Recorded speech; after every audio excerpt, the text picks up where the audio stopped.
Hey, what's up, YouTube? J-Dub here to talk about this latest episode of Raw with Sgt Slaughter as a guest host. If you aren't subscribed, my buddy back here says, click that yellow button over there. Thanks now. I guess he's getting a little bit of a fan following.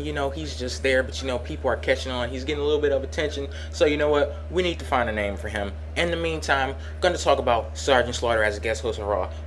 I think he was pretty effective as a guest host of Raw. He didn't too much include himself into the storyline, like the main event storyline, until the end, but a couple of problems that I noticed from celebrity hosts in the past, I didn't kind of, get that with Sgt. Slaughter. Basically, he was just there to be the heel, and he was only a heel because of the elements, the location that WWE was in. They were in Calgary, Alberta, Canada. He kept, ribbing, going back and forth with the audience. By the way, I will say the audience was great. They were basically hot throughout the whole night, and I'll tell you guys more about that. But the funny thing about it is WWE is basically a United States promotion. The home base is in the United States, but everywhere they go, no matter where it is, whether it's France, Great Britain, Canada, anywhere around the world, the crowd is hot except for in the United States, and that's kind of crazy.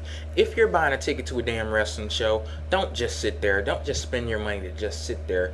Do something, Anyway, I digress. Back to his performance. The Canadian fans, when are you guys going to get it? Bret Hart will probably never show up in WWE for the rest of his life, but once again, the Canadian fans are fooled. They hear Bret Hart's music, they go wild, they go crazy, but then it's Jim Duggan coming out with the, American flag and everything. Then, earlier in the night, they had, Sgt. Slaughter comes out there and he says, you know what, we're going to have Celine Dion, Canada's own Celine Dion, sing the Canadian national anthem. First off, the hometown, they booed Celine Dion.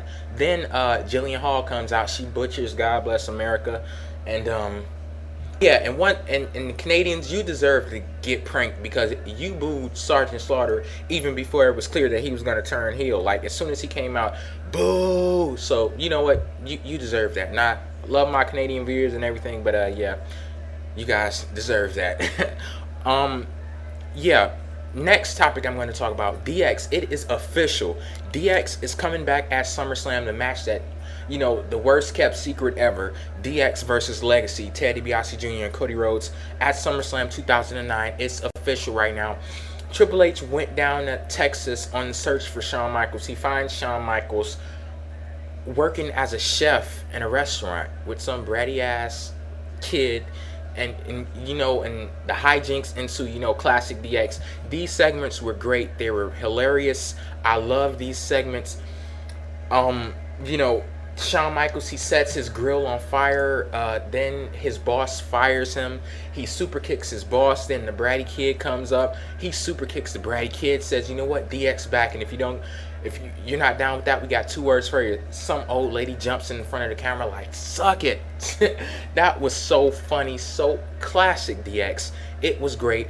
I loved it. I'm a DX mark. I will say that right now. Hello. If you didn't know that before. But yeah. Also, The Miz returns to Raw. He comes out in this get up. He calls himself the Calgary Kid. Nobody knew it was The Miz. He's in this contract on a pole match against the returning Eugene. First off, blank on a pole match. That's so classic TNA. So classic TNA, and that's not a good thing. If you want to take something from TNA, let it be one of the very few good things, not that horrible thing where they throw any damn thing on top of a pole and that's a gimmick match. But yeah, Calgary Kid gets the contract. He rips the mask off, and it is The Miz. I'm wondering what the hell was this whole charade with The Miz anyway? Why would you even do this? Why would you ban him from Raw, then bring him back?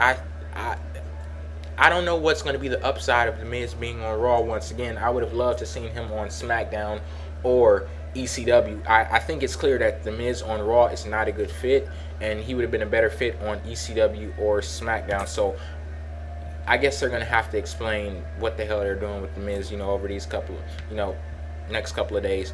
I mean, couple of weeks. Next topic I'm going to discuss, Freddie Prinze Jr. will be hosting WWE RAW on August the 17th, and the week after that, Mike Adamle, the infamous Mike Adamle, the botch himself. Like, if you look up botch in the dictionary, and I just botch saying botch, but anyway, his picture should be right next to that damn word. But yeah, this was a pretty good episode of Raw. We had, I think, like 7 matches, a Divas match. It wasn't the best Divas match, but you can at least tell that they tried. And Gail Kim wins that match, and with that match, she guarantees herself a future Divas Championship match. Jack Swagger versus Evan Bourne. Jack Swagger wins the match. Like I said, the contract on the pole match. Big Show versus Randy Orton. Randy Orton gets himself counted out. MVP versus Chris Masters. MVP gives Chris Masters his first loss since his return to WWE. 6th match, Legacy versus Mark Henry and Hornswoggle. Legacy gets the win, and this is like their second biggest accomplishment since they've been in Legacy. You know, Teddy DiBiase and Cody Rhodes, like their first biggest accomplishment just came, you know, last week with beating Triple H. So, you know, they beat Mark Henry and a little person. So I guess it's great things for Legacy. Final match of the night, Chris Jericho versus John Cena. Randy Orton ends up getting Chris Jericho disqualified in this match. Then, you know, after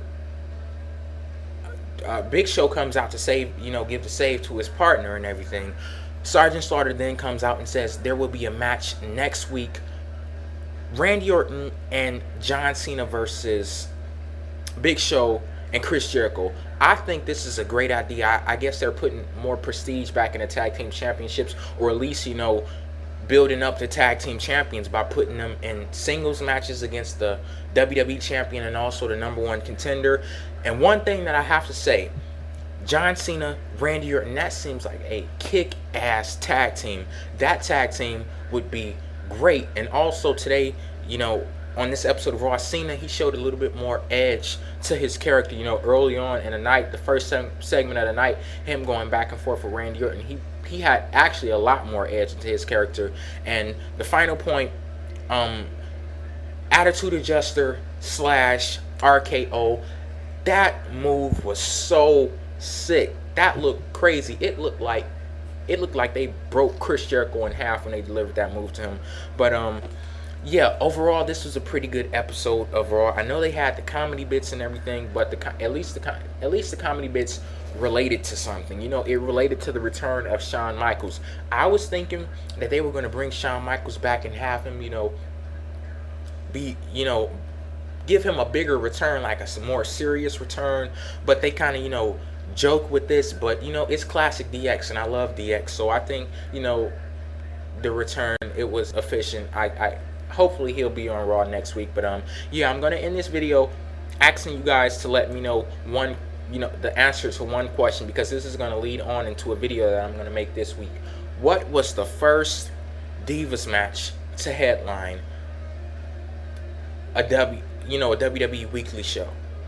What was the first Divas match to headline a WWE weekly show? I want you to, you know, name the date, and if you can't name the date, just simply name the 2 divas that were in the match. So yeah, I'm gonna end this video right there, and peace out.